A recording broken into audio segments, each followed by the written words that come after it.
In poche settimane in fumo 62.000 euro di lavoro e sacrifici. Batosta notevole in un periodo già critico come questo per un artigiano 51enne della Castellana, finito nelle maglie di un quartetto di truffatori, poi individuati dai carabinieri del comando provinciale di Treviso.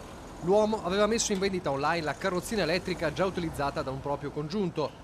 I malviventi sono riusciti non soltanto a far versare alla vittima su carte prepagate 4.700 euro, ma successivamente, riuscendo a carpire le credenziali del suo sistema home banking, hanno effettuato vari bonifici sui propri conti correnti, un importo complessivo di 62.000 euro. La disperazione dell'uomo ha fatto scattare le indagini dei militari dell'Arma, che sono riusciti a identificare i colpevoli denunciandoli per truffa e frode informatica in concorso. 4 persone tutte già note alle forze dell'ordine, un 58enne torinese e un 47enne, un 38enne e un 37enne originari della provincia di Roma. L'area castellana si conferma terra di conquista per gli specializzati nei raggiri online.